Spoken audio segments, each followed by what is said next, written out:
Boa noite, meu irmão, minha irmã, meu amigo, minha amiga. Você que nos acompanha na página Pregações Espíritas no Facebook e você que está inscrito no canal Pregações Espíritas no YouTube. Sejam todos muito bem-vindos a mais uma pregação de sábado às 20 horas, hoje, dia 7 de dezembro de 2024.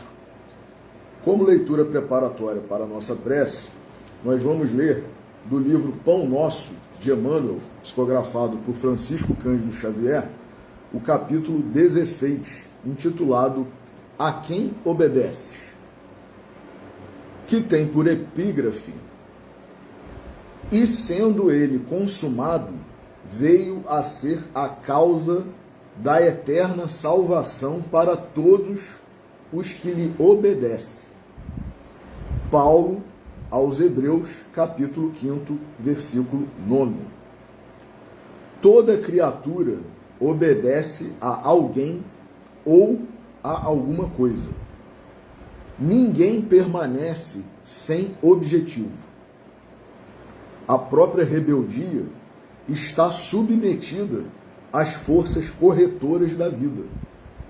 O homem obedece a toda hora. Entretanto, se ainda não pôde definir a própria submissão por virtude construtiva, é que não raro atende, antes de tudo, aos impulsos baixos da natureza, resistindo ao serviço de autoelevação. Quase sempre transforma a obediência que o salva em escravidão que o condena. O Senhor estabeleceu as gradações do caminho, instituiu a lei do próprio esforço na aquisição dos supremos valores da vida e determinou que o homem lhe aceitasse os desígnios para ser verdadeiramente livre. Mas a criatura preferiu atender à sua condição de inferioridade e organizou o cativeiro. O discípulo necessita examinar atentamente o campo em que desenvolve a própria tarefa. A quem obedeces? Acaso atendes, em primeiro lugar, às vaidades humanas ou às opiniões alheias, antes de observares o conselho do Mestre Divino? É justo refletir sempre quanto a isso, porque somente quando atendermos em tudo aos ensinamentos vivos de Jesus é que poderemos quebrar a escravidão do mundo em favor da libertação eterna. Vamos fazer a nossa oração inicial. Jesus, nosso Mestre, Deus, nosso Pai, amigos e benfeitores espirituais, espíritos familiares e simpáticos, nossos anjos guardiães, a todos vós pedimos a bênção, a intercessão, a inspiração, neste momento em que estamos reunidos em Teu nome, Senhor Jesus, no mês do Teu Natal, para nós outros aqui na Terra, e que todas as lições sobre as quais refletiremos na noite de hoje possam ser aprendidas nas nossas mentes, nos nossos corações da melhor forma, certos de que Tu é a quem nós devemos obedecer. E diante de mais essa oportunidade, diante de mais esta bênção, agradecemos antecipadamente e pedimos permissão para iniciar a pregação de hoje. Que assim seja. Meus irmãos, que texto maravilhoso, né, de Emmanuel? A quem obedeces?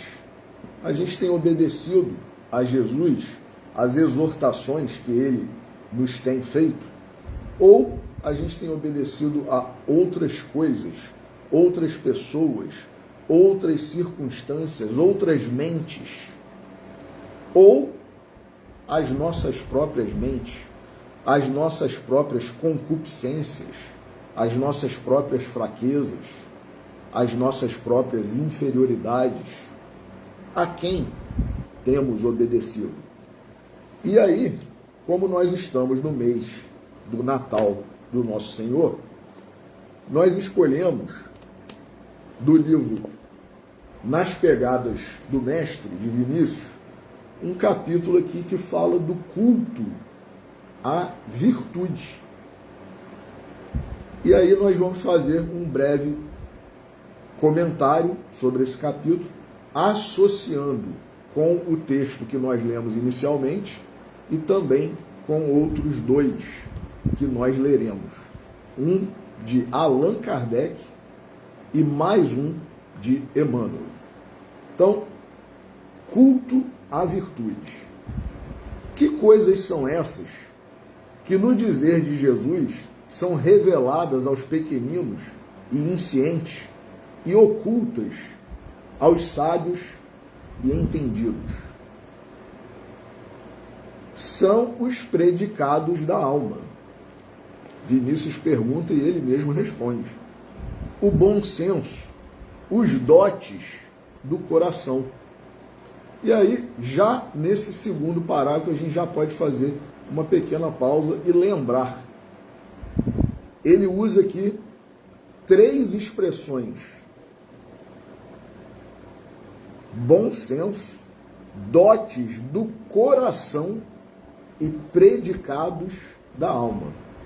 Allan Kardec recebeu o título, a denominação de o bom senso encarnado. E lógico, ninguém pode ter um título, uma classificação dessa, se não tiver predicados da alma e dotes do coração.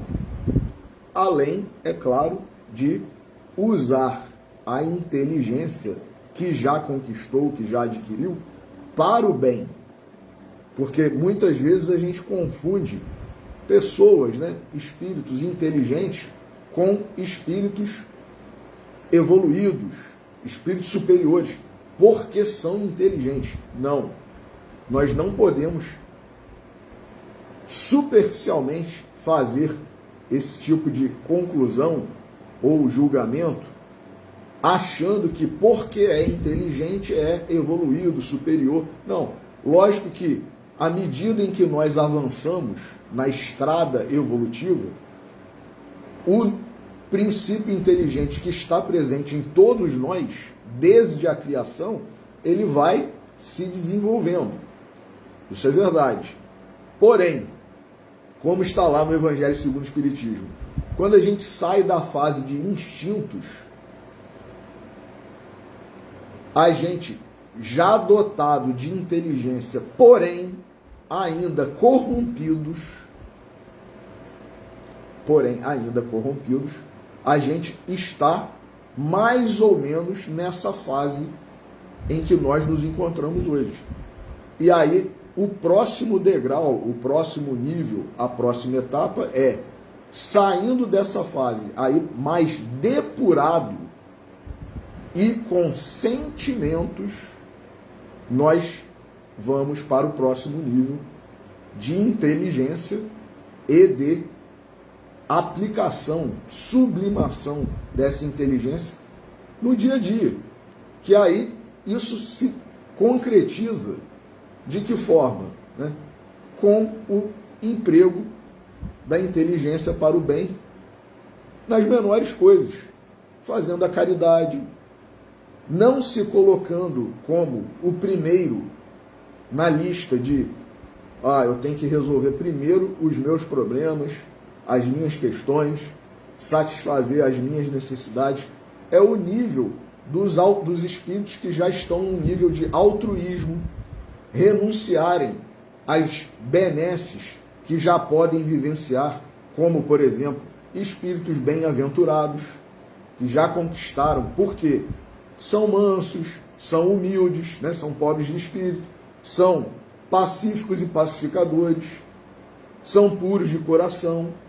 Esses espíritos, apesar de vivenciarem todas as felicidades, as bem-aventuranças que Jesus prometeu a todos, inclusive nós outros, eles renunciam a tudo de melhor que eles já conquistaram, que eles já alcançaram, para quê?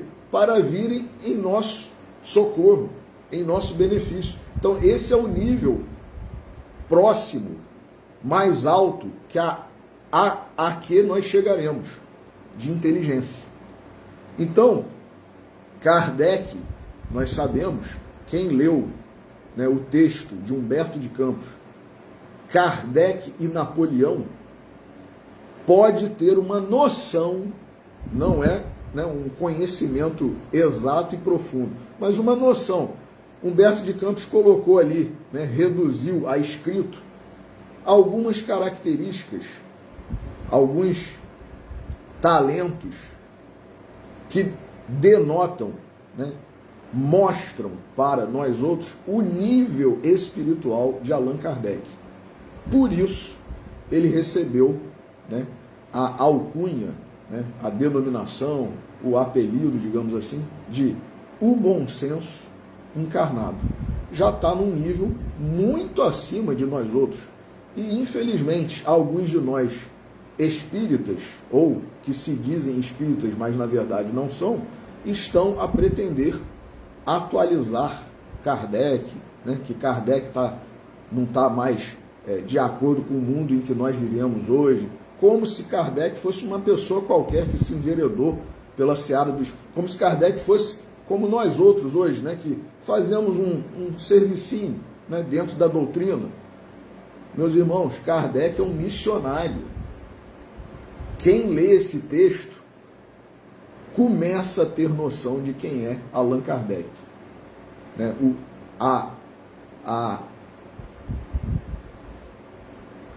A luz que resplandeceu quando ele chegou ao ambiente em que estava uma reunião de numerosos espíritos envolvidos com a causa do Cristo desde a antiguidade da humanidade.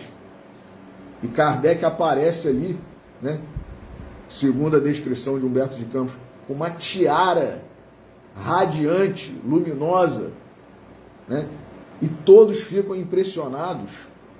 Napoleão, em sonho, em desdobramento, cai de joelhos diante de Kardec e começa a chorar. Aí a gente lembra, lógico, né, guardadas as devidas proporções, mas a gente lembra daquela cena que está descrita no livro Há 2000 anos, de Emmanuel, psicografado por Chico, em que o senador Públio Lentulus, diante de Jesus, também caiu de joelhos e começou a chorar e não conseguia falar nada, por causa da grandeza de Jesus. Jesus em silêncio, somente estando ali. A energia, o magnetismo é de uma elevação tal, né, que a gente não consegue fazer nada, senão chorar, né, se emocionar. Às vezes, a gente, com a visita de um familiar, né, ou de um espírito amigo que a gente nem conhece nessa encarnação, mas que já conhecemos de longas datas, né, através da nossa jornada, quando um espírito desse se aproxima, né, ou até um familiar nosso mesmo, a gente já se emociona, né? Que dirá com esses grandes, né? E principalmente com Jesus, né? Que é o maior de todos.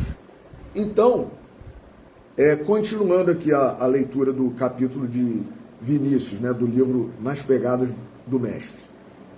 São os predicados da alma, o bom senso, os dotes do coração. De que serve o homem possuir largo saber e vasta erudição? Olha aí, exatamente o que nós estávamos a comentar. De que serve o homem possuir largo saber e vasta erudição? Em tese, inteligência, né, cultura, sendo, contudo, um indivíduo amoral, quer dizer, sem moral. O saber, diz Vinícius, desacompanhado da virtude, degenera em vaidade, em presunção, em orgulho. E eu acrescentaria, ousando acrescentar algo, né? Soberba. E ele diz, Vinícius, mais causa, quer dizer, causa em maior quantidade, dano que benefícios. A educação abrange 3 aspectos distintos que se completam: o moral, o intelectual e o físico. Do harmônico desenvolvimento dessa trindade depende a formação do caráter, que é o distintivo do homem, visto que homem sem caráter não é homem, é sombra que passa. Que sabedoria de Vinícius, né? Em poucas palavras, isso também é uma das características dos espíritos mais adiantados, né? Poder de síntese. Quando a gente fala demais para explicar uma coisa pequena, isso é uma demonstração clara de que a gente é atrasado espiritualmente, né? É inferior, é atrasado, porque, né, a gente não tem condições de verbalizar de uma forma sucinta, resumida, aquilo que a gente está querendo, né, passar, em tese, ensinar. Jesus, com o seu aspecto divino, o mestre dos mestres, o representante de Deus para o homem na terra. O poder de síntese dele era tão grande, e é, que às vezes ele falava uma palavra e às vezes ele sequer falava. O silêncio dele já ensinava muita coisa. Então, quando a gente até brinca muitas vezes, né? Eu fui perguntar que horas eram para uma pessoa, ela foi me dizer como que o relógio foi inventado e tal. Em vez da pessoa ser objetiva e responder o que a gente está perguntando, ou a gente mesmo, né? A pessoa pergunta uma coisa, gente. Em vez de eu responder isso que ela está perguntando, que ela está querendo saber, a gente dá uma volta e tal. Isso é um sinônimo, né? Uma demonstração de inferioridade. Por quê? Porque faltam-nos palavras, a gente tem dificuldade, né, de ser objetivo, prolixidade, né, falta de objetividade, incapacidade de síntese é, repito, sinônimo. Olha a demonstração aqui, quantas vezes eu estou falando a mesma coisa, né? Sinônimo de inferioridade, de atraso. O espírito evoluído, adiantado, ele, numa palavra, numa pequena frase, num pequeno parágrafo, ele diz muito. E é exatamente isso que Vinícius falou aqui, né? O homem sem caráter não é homem, é sombra que passa. Houve tempo em que se imaginou que o valor estava na força. Cultivava-se então o físico com menosprezo da mente e do coração. Resultado: povos selvagens, costumes bárbaros, sociedades bastardas. Seguidamente, pretenderam que a solução do problema da vida estivesse na ciência. Desenvolveu-se a inteligência, descurando os sentimentos. Resultado: materialismo dissolvente, mascarado com rotulagens pomposas, costumes licenciosos, sociedades corruptas. Qualquer semelhança com a atualidade é mera coincidência, hein? Chegou, pois, a vez de render culto ao espírito, à virtude. Falhou a força, falhou a ciência materialista. Apelemos para o espírito. Eduquemos o coração. Despertemos os sentimentos. Os homens, possuídos do sentimento da moral e da ideia de justiça, são elementos preciosos no seio da sociedade. Eles fazem mais e melhor para o bem da humanidade que as inteligências de escola e as grandes mentalidades desprovidas daqueles predicados. Então basta ser inteligente, basta ser um gênio. Nossa, fulano é um gênio, fulano é muito inteligente e tal. Ótimo. Mas e a parte moral? Como Chico Xavier, por exemplo, se fosse questionado em relação a algum médium que estava a publicar, eventualmente, livros escritos em tese da doutrina, em nome da doutrina, ou trazendo, para a nossa realidade pessoas que se enveredam a escrever artigos, não necessariamente com a mediunidade, escrevem artigos de sua própria autoria, fazem palestras eventualmente, evangelizam e tal. Chico respondia perguntando: essa pessoa é evangelizada? O que é ser evangelizado nesse conceito aí de Chico Xavier? Lógico, é conhecer o evangelho do nosso Senhor Jesus Cristo e tentar, pelo menos, segui-lo. Porque conhecer, a gente conhece um monte de coisa, a gente lê um monte de coisa, a gente obtém informações ao longo do dia sobre vários assuntos, várias questões, boas ou más, informações úteis ou inúteis, e aí, de acordo com o que nós lemos no início, se nós estamos obedecendo a Jesus, nós nos dizendo cristãos, nós temos que não somente conhecer o Evangelho, a vida de Jesus, nós temos que tentar seguir. Nós temos que tentar obedecer. Obedecer a quê ou a quem? Aos ensinamentos de Jesus, às exortações de Jesus, a Jesus. Obedecer ao próprio Cristo, porque Ele estava, está e sempre estará a nos exortar. Só que Jesus nos convida, Ele nos exorta. Cabe a nós escolhermos se nós vamos seguir as suas sugestões, as suas exortações, se nós vamos aceitar o seu convite ou não.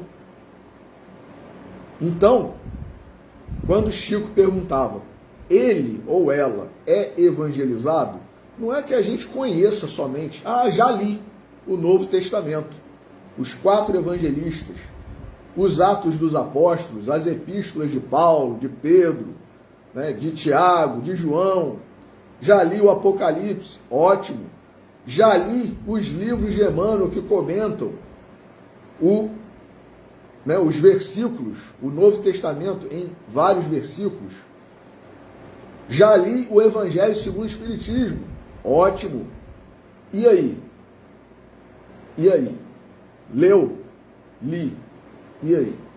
Está tentando, pelo menos, como disse Kardec, reconhece-se o verdadeiro espírita pela sua transformação moral. Está se transformando? Toca a campainha quando a gente faz algo de errado?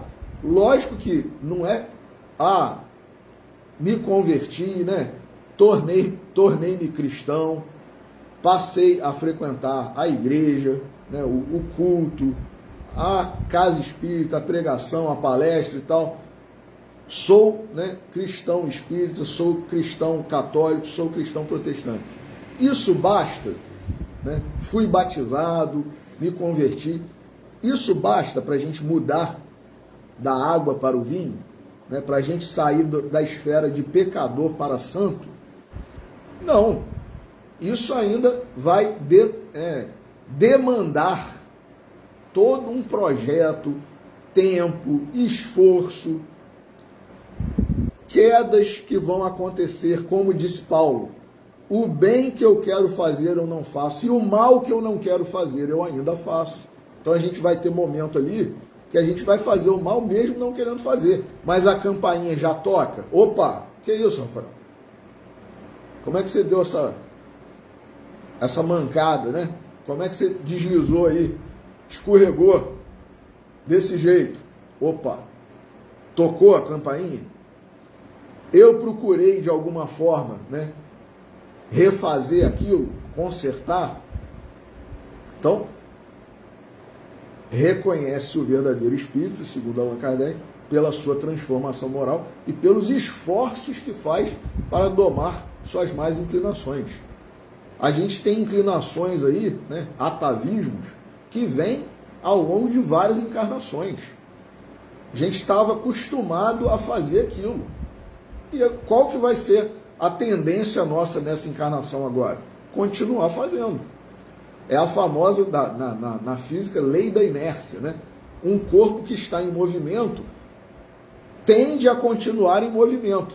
Se o móvel, né, a força que estava atuando nele, ou se ele estava em algo que estava a se movimentar, e isso é parado, a tendência é a gente continuar. Vou dar, né, um exemplo mais fácil que os professores de física costumam dar. Se a gente está dentro de um ônibus, né, em pé, quando o ônibus está em movimento, se o ônibus frear bruscamente, a gente tende a dar uma andada dentro do ônibus. Isso é a inércia. Então, quando a gente, ao longo das encarnações, estava errando, estava com uma determinada tendência, fazendo determinadas coisas, e ainda não caiu em si, a gente não caiu em si, a gente não despertou, a gente não reconheceu que aquilo ali precisa parar, a tendência é que a gente continue desse jeito. Até que algo, ou nós mesmos, decidamos parar.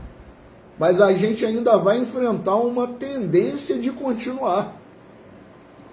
Tendência de continuar. Foi isso que Paulo verbalizou nas palavras. O mal que eu não quero fazer, eu ainda faço. É essa tendência de continuar fazendo. Então, quando Chico falava sobre isso, é evangelizado? Pelo menos está tentando aplicar os ensinamentos de Jesus na sua vida, na sua transformação moral, está se esforçando, empreendendo esforços para mudar, parar com aquilo que a gente sabe que não é bom, não é útil, não nos fará bem, nem a nós e nem a ninguém que está, né, convivendo conosco, mais direto ou menos diretamente. Então, chegou, pois, a vez de render culto ao Espírito, à virtude.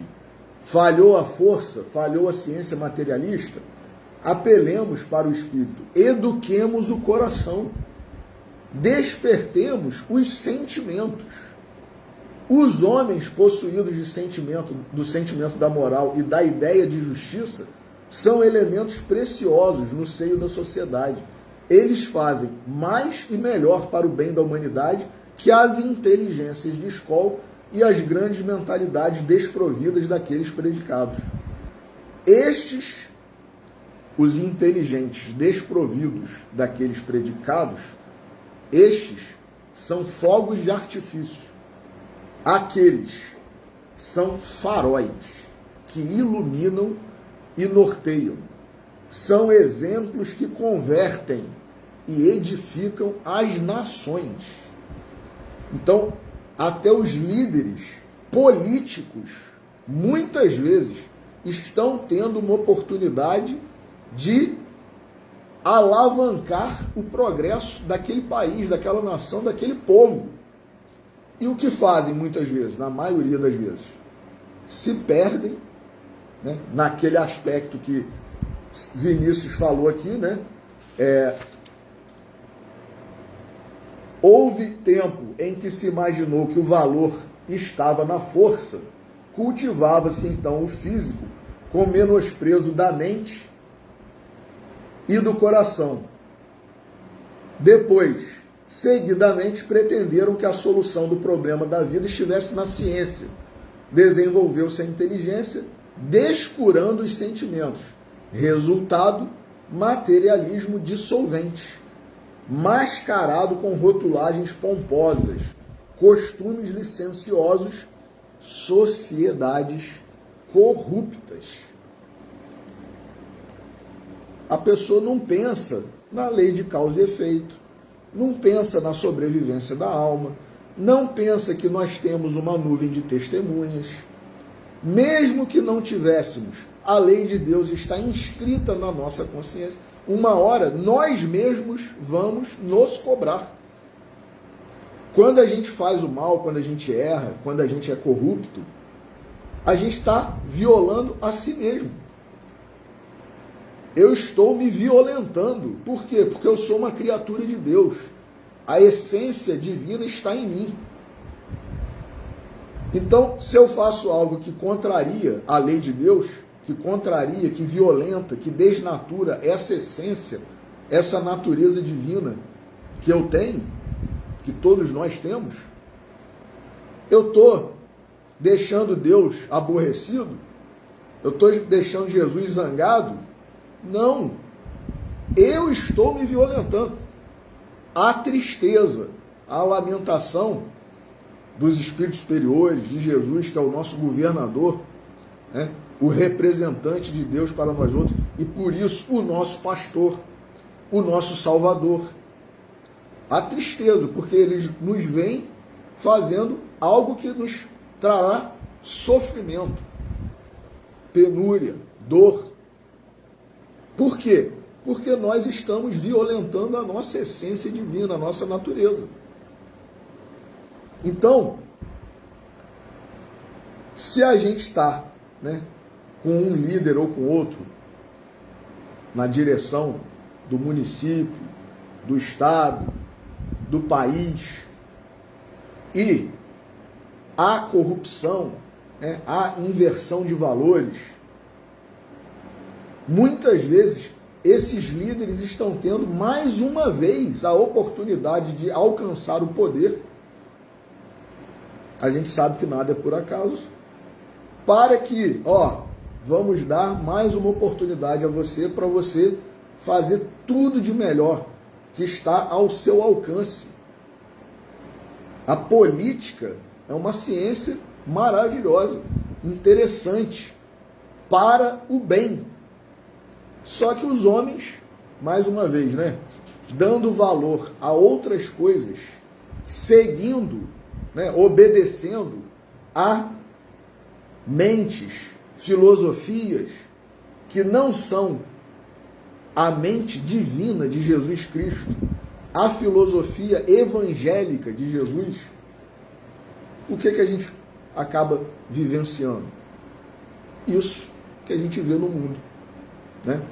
Então, o mundo, diz Vinícius, precisa de homens bons e honestos. Os sábios epicuristas já deram sobejas provas de incompetência. Só os homens de probidade e de consciência salvarão a situação. Que situação? Essa situação na qual nós estamos. Só os homens de probidade e de consciência. Ou seja, se nós tivéssemos, por exemplo, um Allan Kardec como um líder de uma nação, e outros homens que houve já, né, aqui no nosso planeta, possivelmente há e haverá, que existem, já existiram e existirão, mas que, do jeito que as coisas estão na política, né, e às vezes não se interessam, como, por exemplo, Dr. Bezerra de Menezes, que até chegou a exercer mandatos como vereador, como deputado, mas resolveu se afastar. Por quê? Porque é um meio onde há tanta corrupção, tantos desvios, que em vez de os homens usarem o poder que está ali nas suas mãos, como Jesus disse ao próprio Pilatos, poder nenhum terias se não te fosse dado do alto. Pilatos meio que ameaçou Jesus, né? Ué, tu não sabes que eu tenho poder para te condenar ou para te absolver? tu não sabes, quer dizer, você, né, Jesus estava ali sem bajular Pilatos, e quantas vezes a gente faz isso, né? Qualquer pessoa minimamente poderosa, pode ser o chefe da empresa na qual nós trabalhamos, o chefe do setor no serviço público em que atuamos, o presidente de uma instituição, de uma casa espírita, e a gente começa a querer bajular para poder, né? Essa pessoa tem poder aqui nesse âmbito. E a gente começa a bajular. Jesus não fez nada disso. Ele estava falando com Pilatos ali na condição de, né, em tese, apresentado como um criminoso, um subversivo, porque ele não estava agradando aos judeus. Pilatos, como o representante do Império Romano, era quem tinha a última palavra naquela região ali, naquele local, para dizer se alguém poderia ser condenado à morte ou não, porque isso era uma exclusividade do Império Romano. E aí ele falou, tu não sabes que eu tenho poder para te condenar ou para te absolver? Para te matar ou para te deixar viver? Aí Jesus respondeu, nenhum poder terias, se não te fosse dado do alto. Meus irmãos, imaginemos nós com um poderzinho, falando algo para alguém que está numa condição, em tese, de inferioridade, de dever se submeter a esse pretenso poder que nós aparentamos ter momentaneamente, e a gente falando alguma coisa para essa pessoa e a pessoa respondendo desse jeito. Qualquer um de nós, minimamente, né, considerando, ficaria, opa, que isso? Como é que a pessoa responde assim diante disso que eu estou falando? Está numa situação complicada e ainda está me respondendo. Então, o orgulho, a vaidade, a soberba, como nós falamos aqui no início, lendo o texto de Vinícius, né, e com o ousado acréscimo que eu fiz, com a palavra soberba, fazem com que nós, né, reajamos dessa forma. A gente se sente contrariado, né, a gente se sente ameaçado, desafiado, com as coisas mínimas, né, da vida. Então, só os homens, repetindo, de probidade e de consciência salvarão a situação. Já o iluminado Paulo dizia com grande acerto e justeza, se eu falar a língua dos homens e dos anjos, se eu tiver o dom das profecias, que me revele todos os mistérios, se eu, em suma, conhecer todas as ciências e não tiver amor, quer dizer, não tiver virtudes, nada disso me aproveitará e eu nada serei. E que é o amor? Pergunta Vinícius. O amor é o sentimento por excelência. Dele derivam todas as virtudes, pois estas não são mais que modalidades ou aspectos dele. As virtudes são modalidades ou aspectos do amor.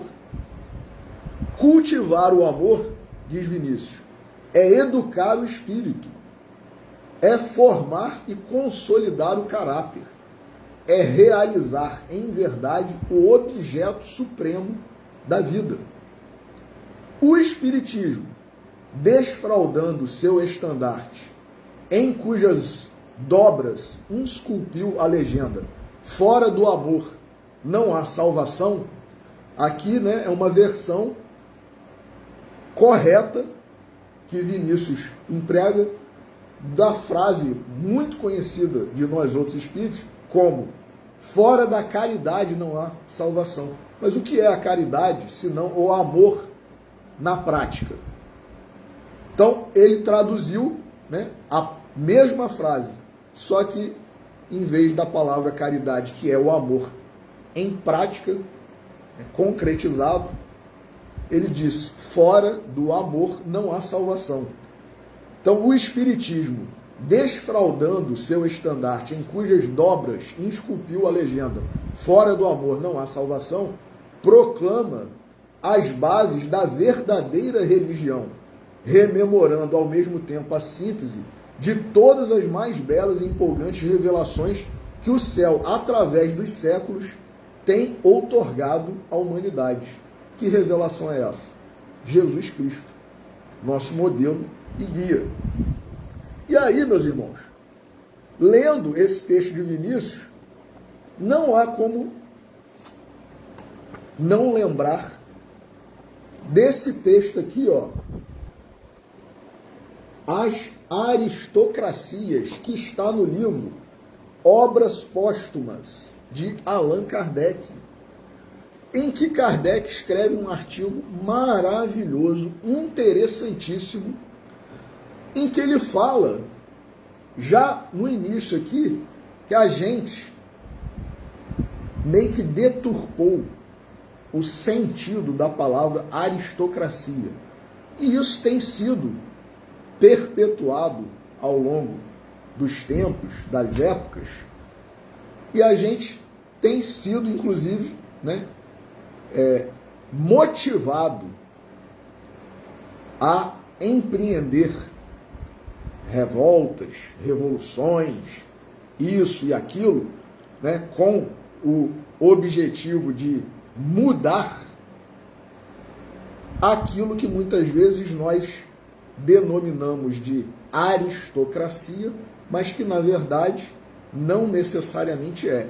Por quê? Porque diz Kardec logo aqui no início desse capítulo, aristocracia vem do grego aristos, o melhor, e kratos, poder.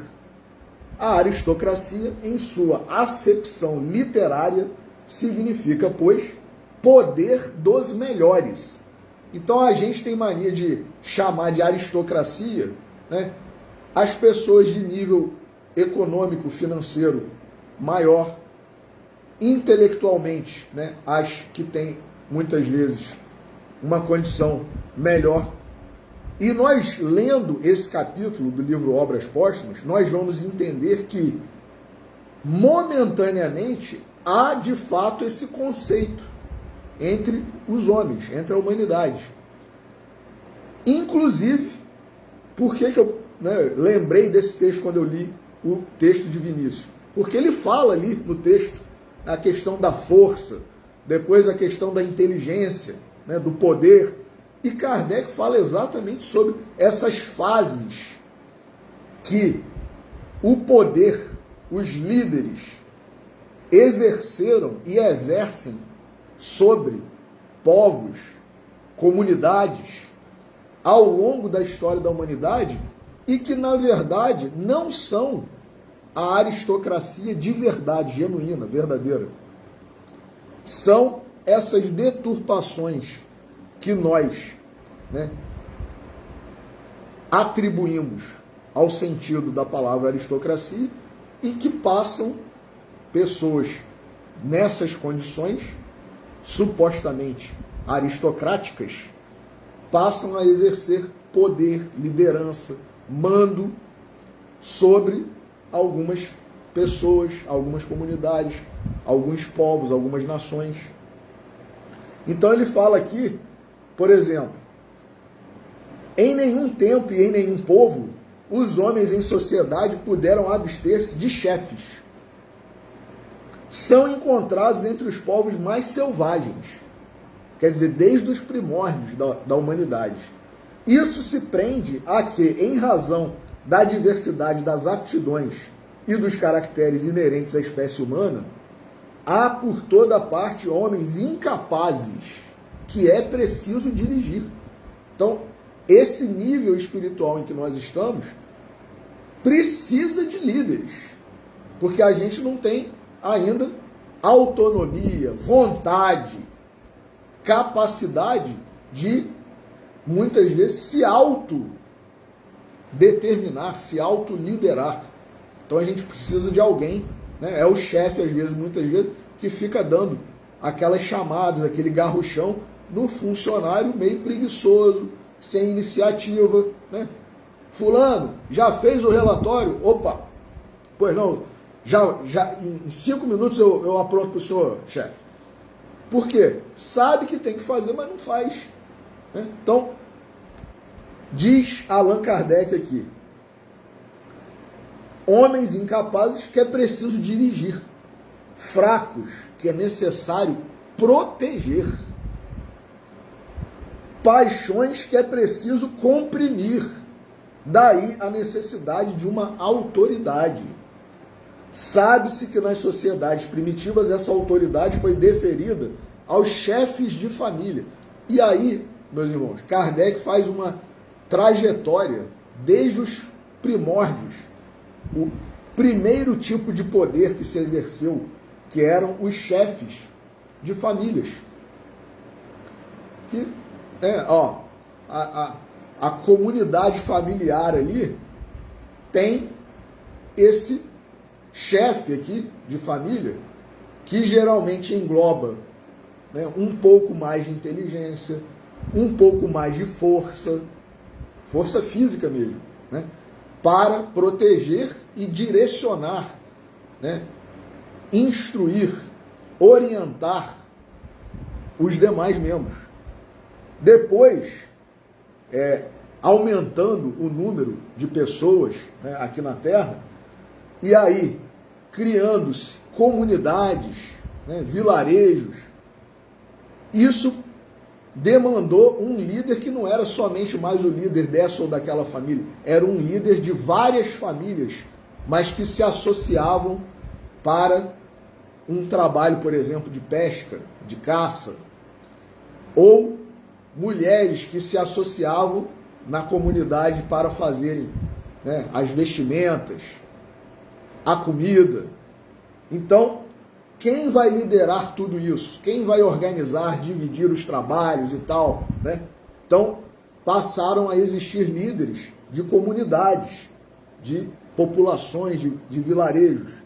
E aí, também, ainda com esse aspecto aí de inteligência, força física, porque começaram a surgir conflitos entre uma comunidade e outra, entre uma família e outra.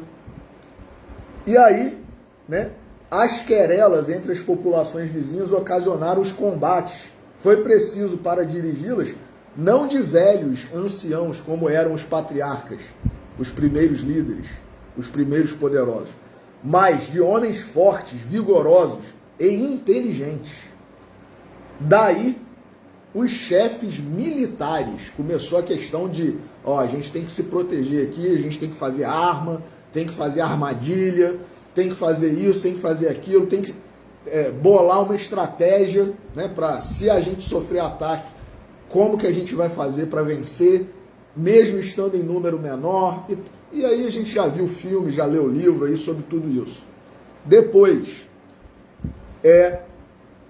quando começou em razão desses conflitos, o povo perdedor, a comunidade perdedora, né, foi escravizada, teve os seus bens expoliados, e aí aquela comunidade vencedora começou a ficar cada vez mais poderosa, rica, e aí os vencedores se impuseram aos vencidos ou os reduziram à servidão.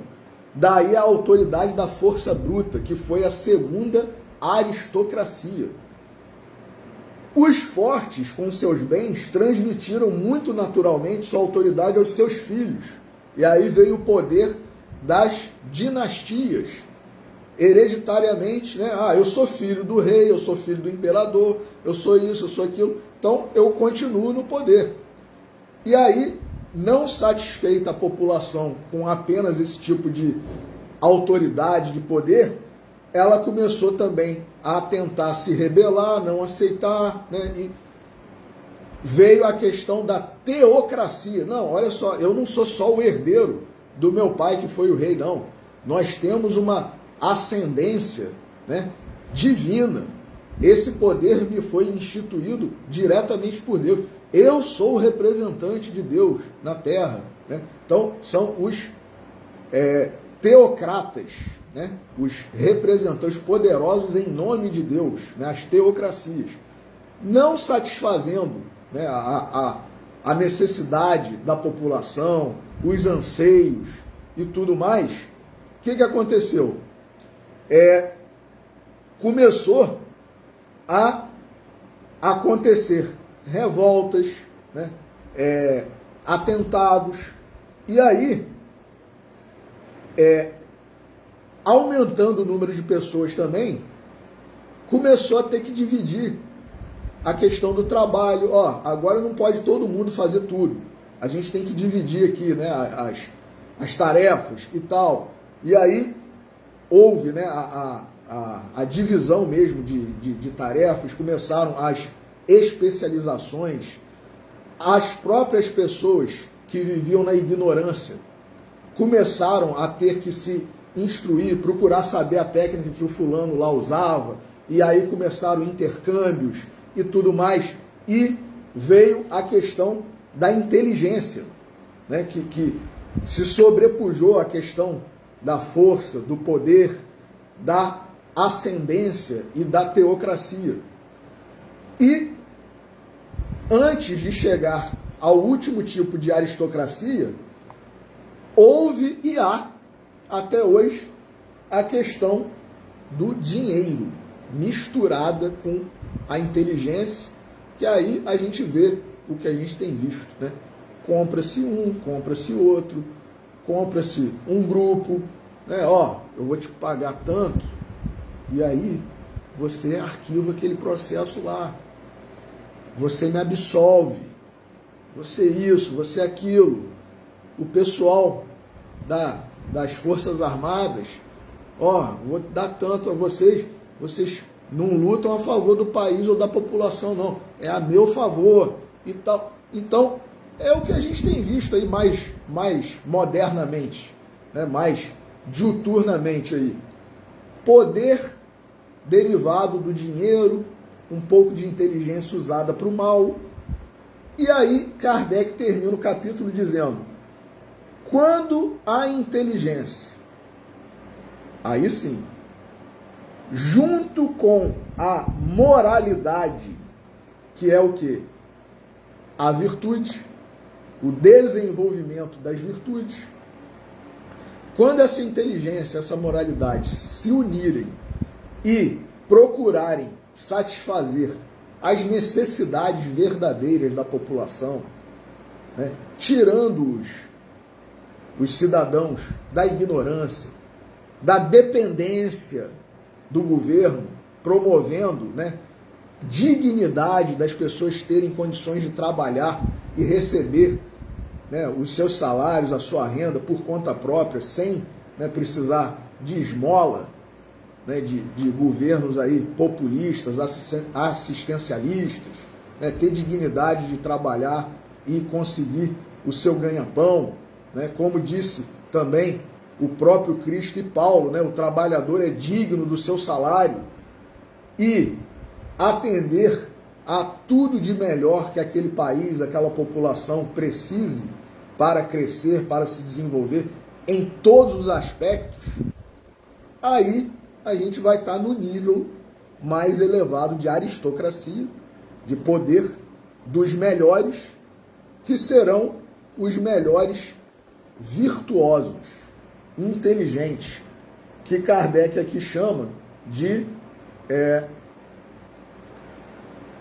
será a última aristocracia, a que será a consequência, ou antes, o sinal do advento do reino do bem sobre a terra. Chegará muito naturalmente, pela força das coisas, quando os homens dessa categoria forem bastante numerosos para formarem uma maioria imponente, será a eles que a massa confiará os seus interesses. Então a gente não vai votar mais naquele candidatozinho que a gente sabe que é desonesto. Já demonstrou. Ah, mas é o menos pior. Não, olha só, surgiu fulano. Ah, mas ele não tem experiência nenhuma. Bom, esse a gente tem que averiguar, investigar, né? Qual que é a vida dessa pessoa? Uma vida de exemplos. Um sujeito do bem, inteligente, empreendedor, líder, administrador, bom. Ué, quem não vai querer um líder desse, um presidente, um governador, um prefeito, ou um chefe da empresa, da instituição, né? Então, quando a gente tiver olhos de ver a pessoa nessas condições, aí a gente vai ter o governo, né, de acordo com, digamos, né, o que a gente vai passar a merecer. Porque não dizem aí, né, o provérbio popular não diz, cada povo tem o governo que merece? Então, para finalizar aqui a nossa reflexão de hoje, sobre a necessidade, né, de nós termos virtudes, de nós procurarmos desenvolver essas virtudes,